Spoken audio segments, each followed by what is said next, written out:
And when people start to have the experience of, I'm bringing more awareness in and it's actually helpful.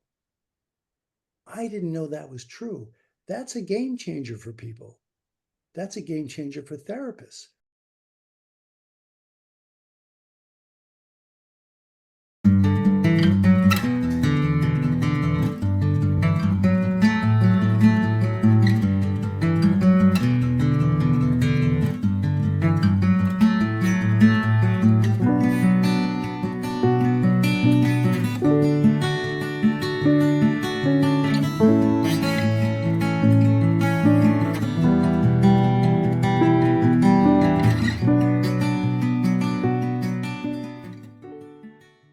Craig Penner, welcome back to the Art and Science of EMDR, and thank you for joining us. Yeah, great. Thanks for having me. Yeah, so we are talking about subtle dissociation, and I think we're all familiar with dissociation, but what is subtle dissociation? Okay, so you wanted to start with a little exercise first? We talked Yes, about? yes. Thank Yes. you for reminding me. Yeah, let's do Let's that. do that first. So this is how I start all my sessions.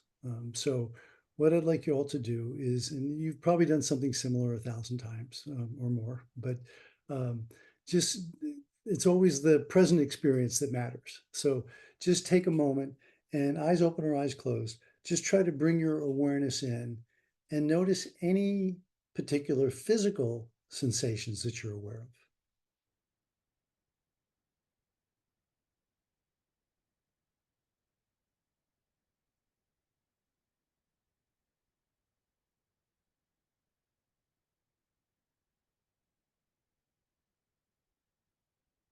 And as you do this, notice, are you able to do that? Or are you floating around to other things? And if you're somewhere else, see if you can just try to bring your attention back.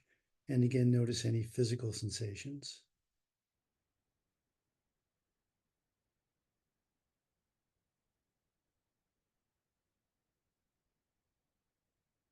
And sometimes people realize, oh, I came back and then I left again. Right. So whatever's happening, just kind of notice your own process too. Oh, it's easy for me to notice, or like, wow, it's more difficult than I would have thought. That's all helpful stuff to just be aware of.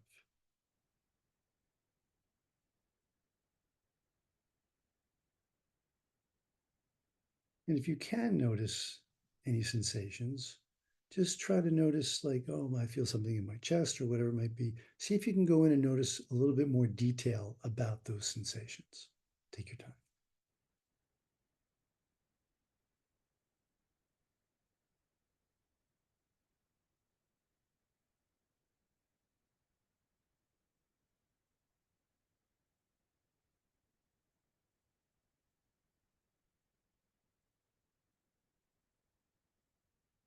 And if you are able to notice more details, just notice, like, does anything happen to those sensations as I just hold my awareness there longer?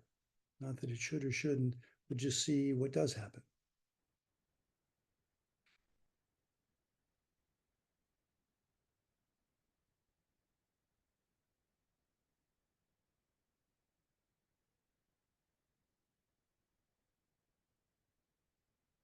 Just take another 15 seconds or so.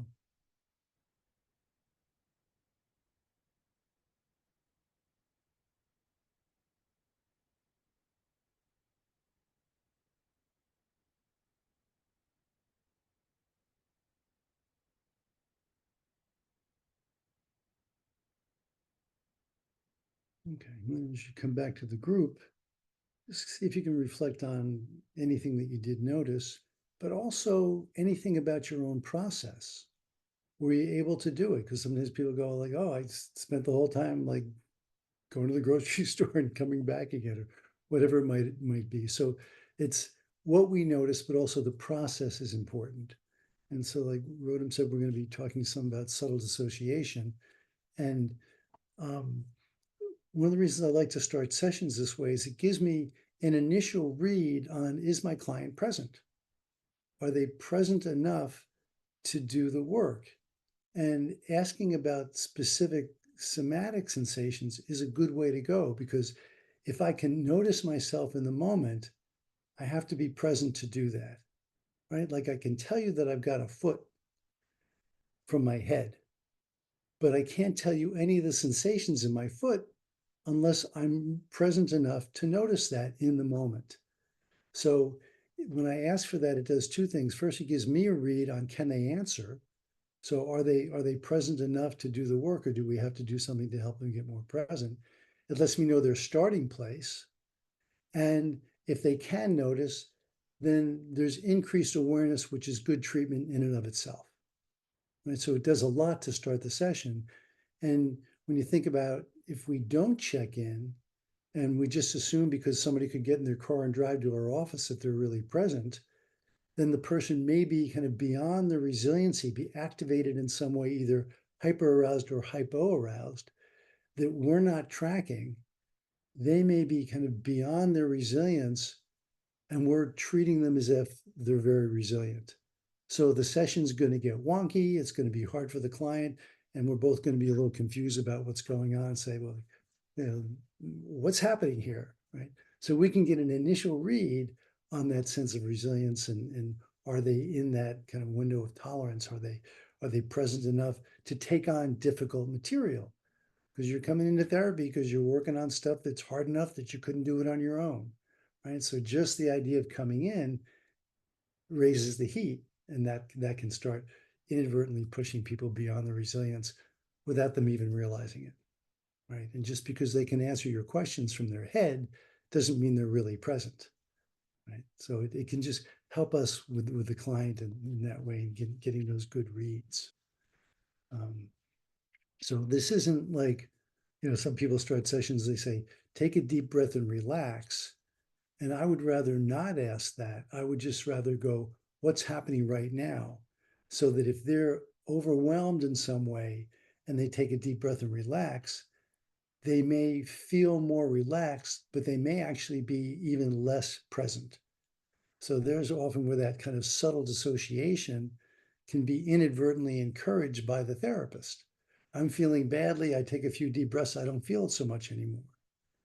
My suds went down, and so did my presence. So resilience and presence is a different continuum than suds. And sometimes people want to read presence by suds. Suds says how disturbed I am. Resilience measures presence.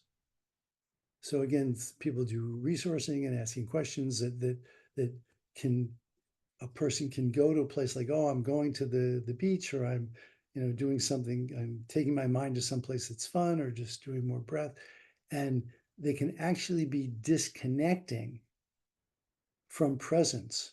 So inadvertently, you just made the work harder because the client's not as present as they were.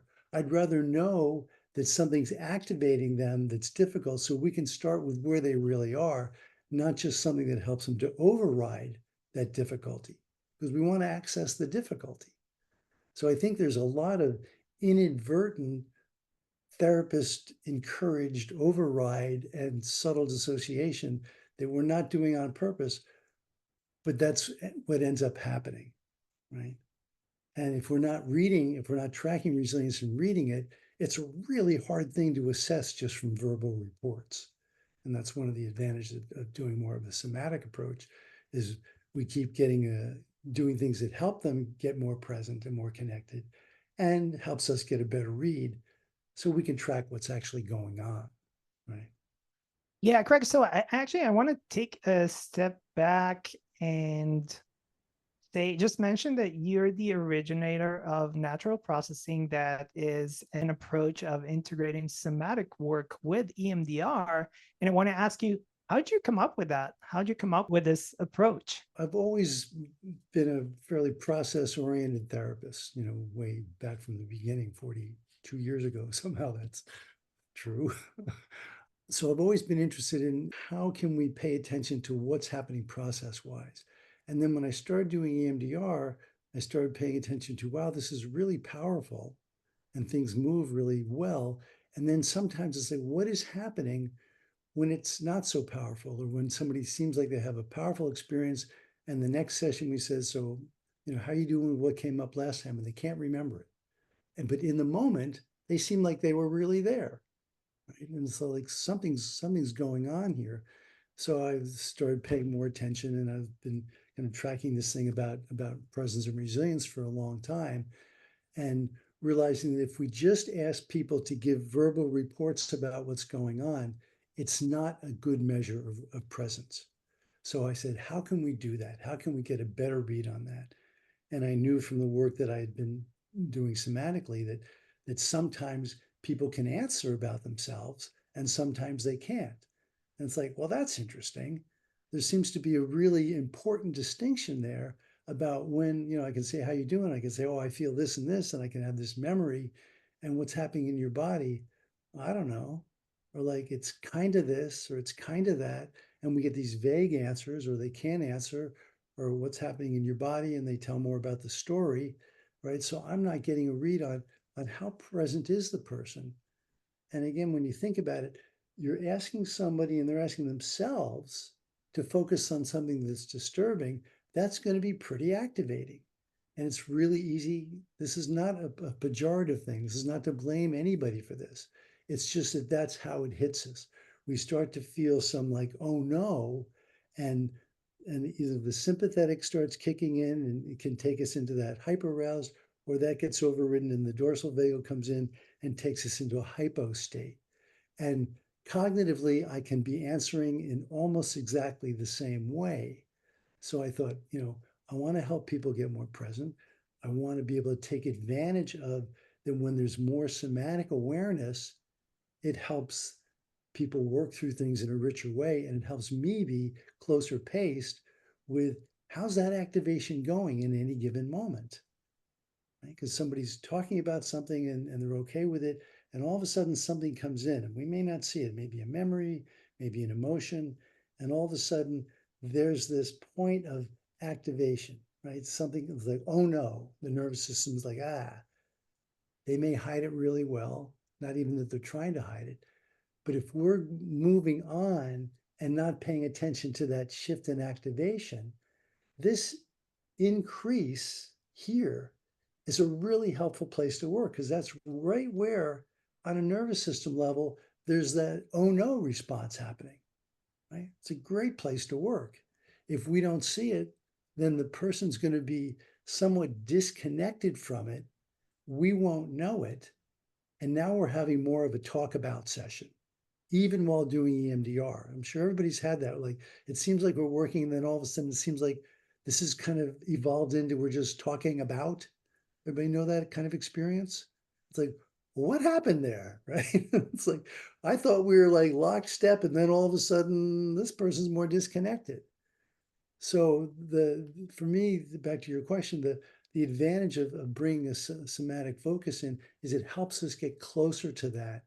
So not only can we track it, but we can help find the activation and slow it down to help somebody get more present around this moment that's difficult, right? So for me, the two questions I've always asked myself since graduate school is like, how does our nature work, and how can we best work with that nature? So it seems like something in our nature is always trying to work things through, right? Doesn't mean we like the outcome, but we can also block ourselves. So things come up and we can stay with it, or we can get interrupted.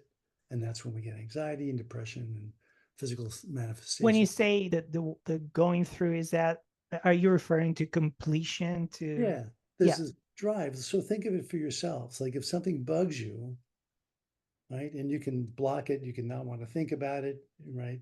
And it's probably going to come back up again, right? And you say, go away, and maybe it goes away for a while. But if it's important, it comes back. And people often goes, what's wrong with me that it comes back? And I think there's nothing wrong with us that it comes back. Things come back when they're important. But when they come back and then we interrupt it again, right? Maybe my anxiety interrupts it, or I lack confidence, or the world stops me. So I've got this drive, and when it's stopped, there's a tension there. There's kind of a pressure. Something's trying to move through, and something goes, and it's going to show up somatically. It's going to show up emotionally and cognitively. So when we see these places of interruption, and that's one of the advantages of a somatic approach also, I'm talking about something and I mentioned something about my dad, and all of a sudden my voice starts going like this, right? Think about what it takes to go from this voice to that voice without meaning to, right? There's the perfect expression of how that disturbance still lives in my nervous system. You can't ask for a better expression than what the body does involuntarily. So then we get to see, oh, there's that activation. We can slow down awareness of it because the nervous system's also trying to work things through. And it takes holding awareness longer, sustaining awareness on something. So instead of just moving past it, we hold the sensations longer. That's what allows that drive for completion to keep going instead of just getting stopped in some place.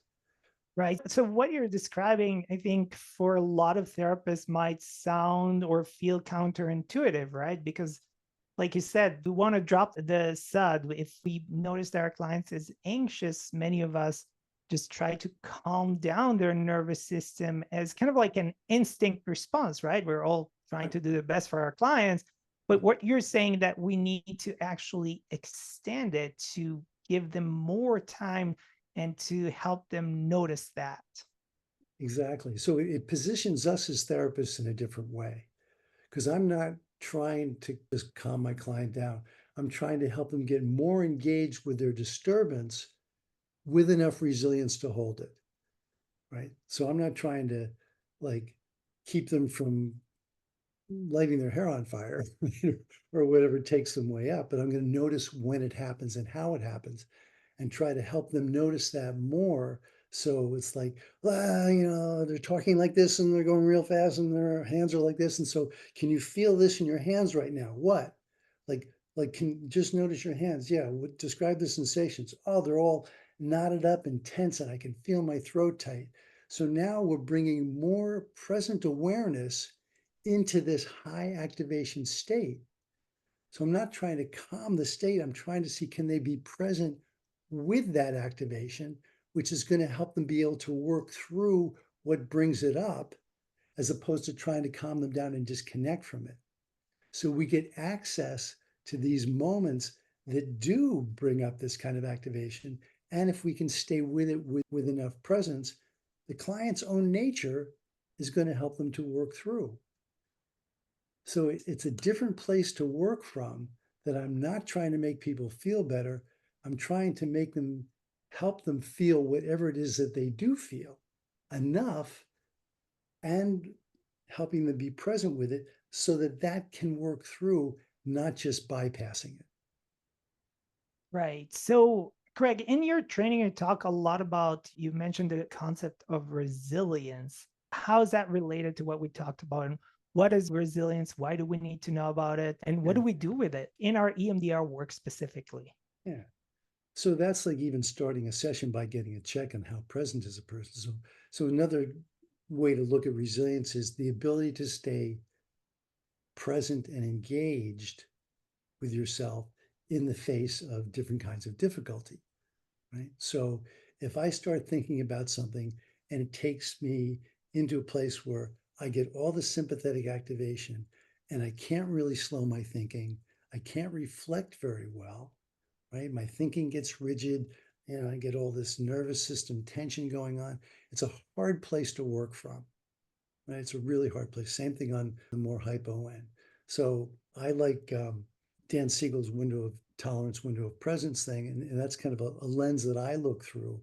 And I actually have my clients assess themselves on there. I've got a kind of a expanded view of description of that.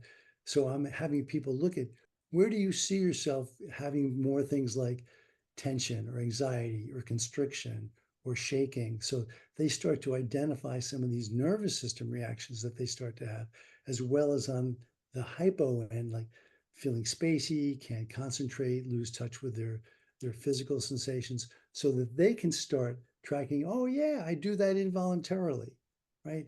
And so it helps put us on the same page for being able to track just how those shifts happen, and people can start identifying it themselves. And the fact that, yeah, I don't do any of that stuff on purpose, right? Just like I don't tell my skin to contract when I get cold. It just happens. And they get to see how there's no verbal language connected to those responses.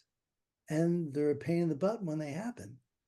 So now we get to see, so when that happens, would it be helpful for you if you could be in a difficult situation and not have your heart go off the chart or not have everything go so fast that you can't think?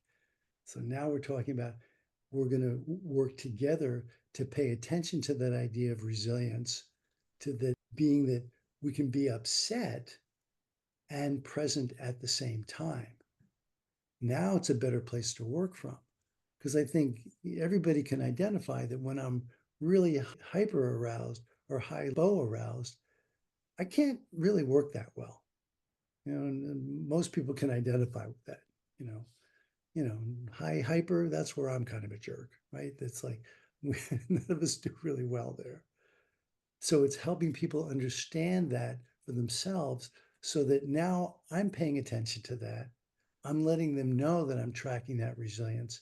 And it's not wrong if they go out, but we can pay attention to the shifts that take them beyond where they are and help them be more present again with what happened.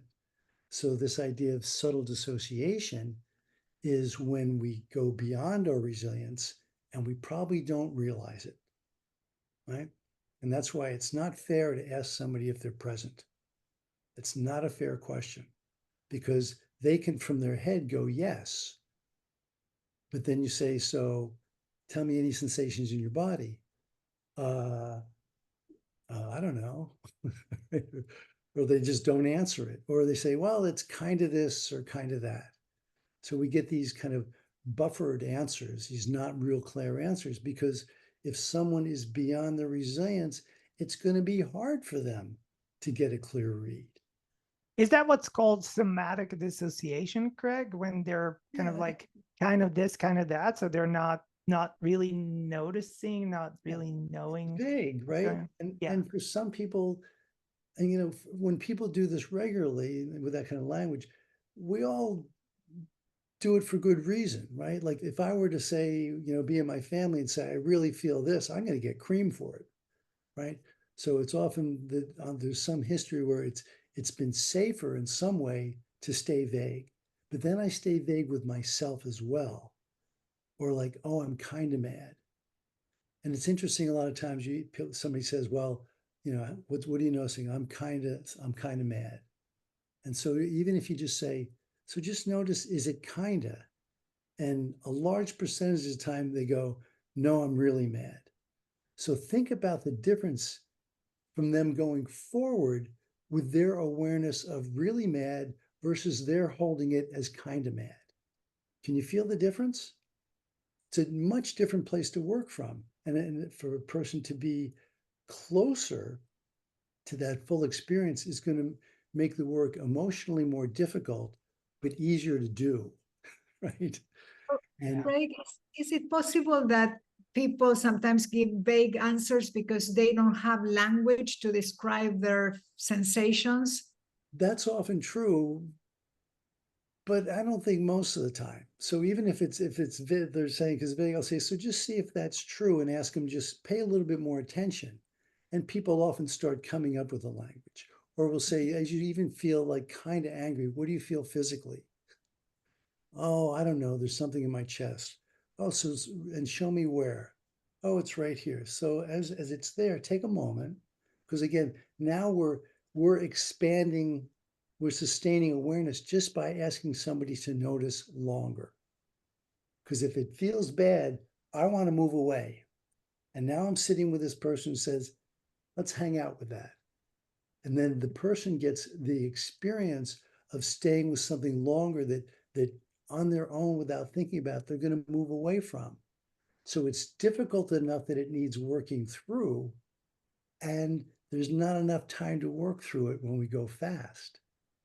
So a lot of with doing the somatic pacing, the somatic noticing, is it lets us know, when am I going to slow this down to give it more of a chance to work through? So think about, again, these nervous system reactions that happen. So let's say here's some sensation, like kind of stereotypically, let's say my dad beat me. So the memory of my dad, his voice, his shoes on the floor, all that stuff, those sensations were associated with danger, right? So on a nervous system level, danger gets kind of Velcroed on. So I hear that sound, and with that memory, my nervous system goes, yep, there's there, and there, now it's kind of all wound up with danger at the same time. So my dad's been dead for 20 years. I hear that sound, and my nervous system goes, you're in danger right now, right? And everybody knows that, right? You feel it yourself, you feel it with your clients. Our nervous system is responding as if we're in physical danger in this moment. And I can know that's not true. And that's where cognitive behavioral work only goes so far. You know, I know it's true, blah, blah, blah. I know I'm not an idiot or whatever. And my nervous system goes, ah, it still does the same thing. So no language here, right? No verbal language. But let's say I hear that thing about my dad and I feel it. And what's happening physically for me as I get this response? Oh, I can feel my shoulders pulling in and my neck starts to tighten up. And now, as the therapist, I'm going to ask for more details, like we did in the beginning. I'm going to ask for more details about these things, and we're holding the awareness longer. On a nervous system level, this is something really interesting happens. If we hold that awareness longer, and it's not ecological that it's still dangerous, the nervous system has a chance to also have that drive for completion, and it has a chance to break off what's not ecological. It's still a crappy memory for me, but it doesn't have to bring up danger anymore. And you can see that happen in people. They hold the sensations, and their first thought is, why would I want to stay with a lump in my throat? It feels awful. And they stay with it longer, and they give us details, and it starts to shift. And it's not always like a straight path to resolving or feeling better, because it might get tighter, it might get bigger, and now it's prickly. But we can see movement starts to happen. And there's that drive to work through.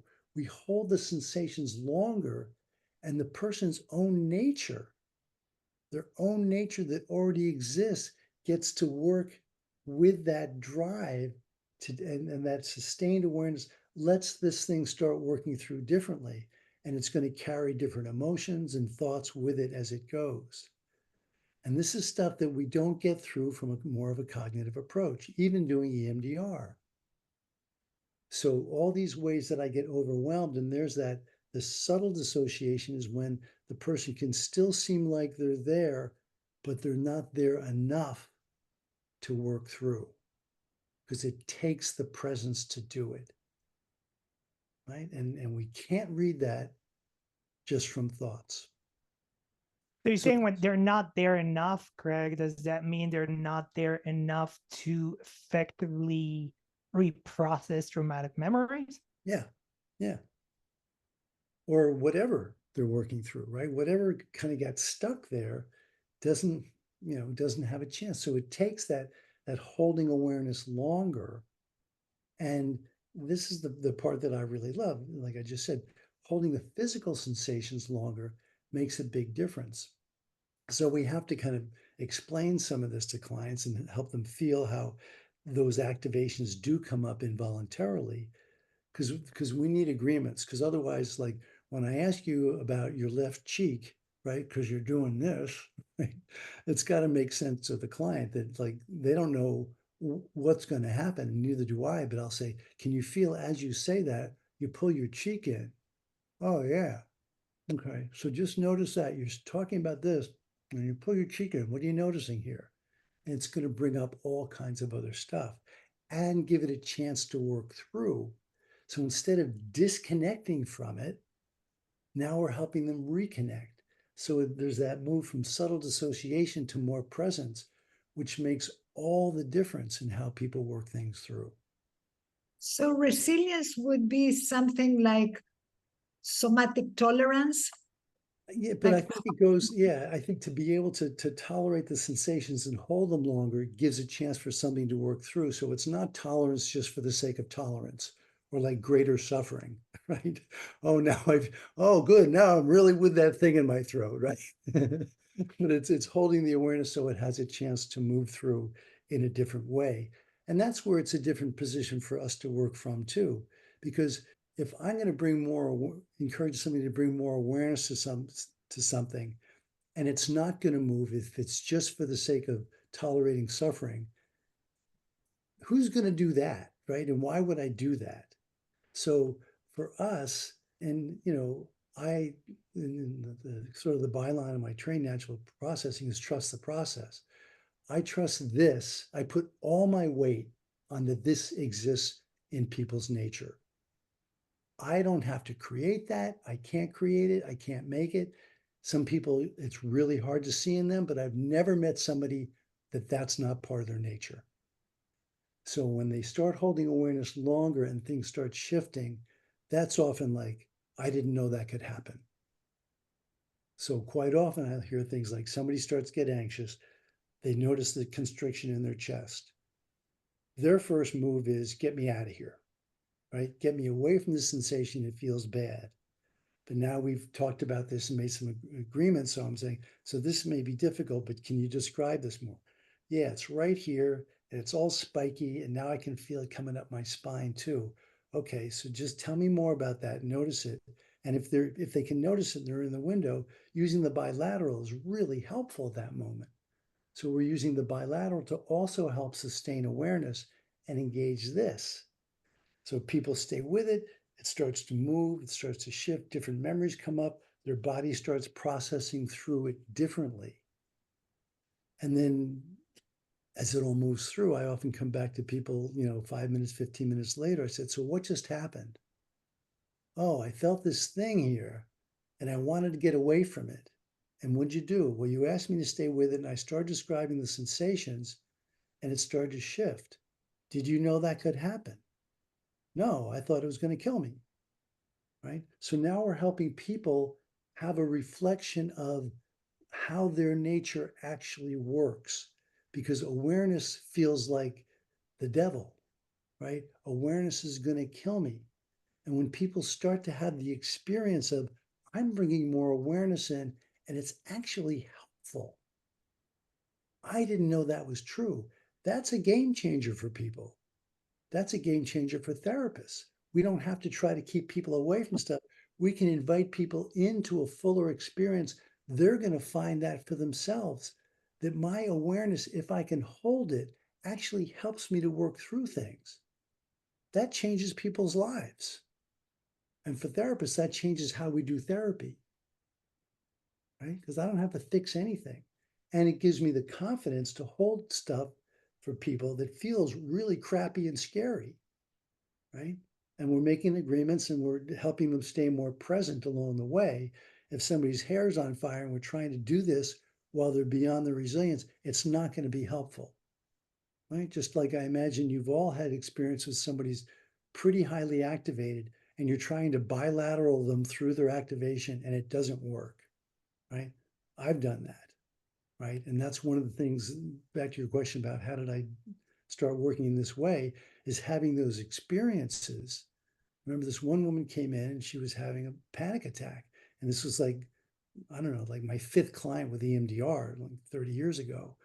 And everybody else was working through stuff. So I just encourage her to keep going. We're going to bilateral our way right through. And her panic keeps getting worse. And good for her, she didn't come back after the third session because I didn't know how to track resilience. Right?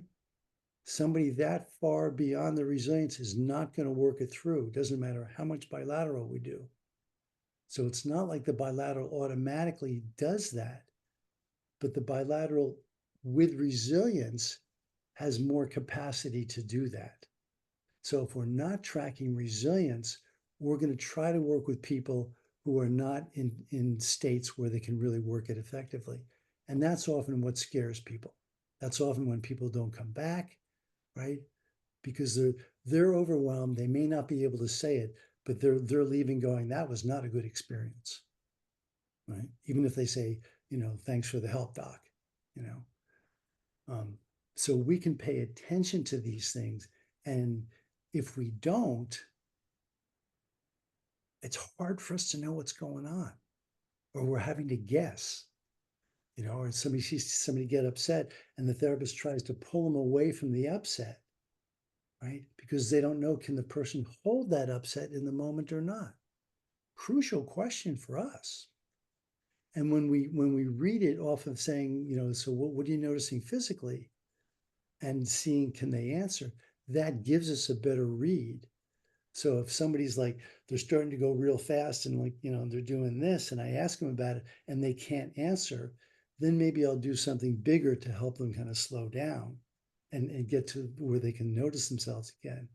But sometimes even as they start going up there, I ask them for details. They go, I didn't even realize my hands were doing that. What's happening there? Oh, like I can feel, they're so tight and they kind of ache. So can you hear how we're building resilience in the face of the activation, right? So that's how sustained awareness is what helps build resilience, right? And it's different than feeling good. it's being present with it.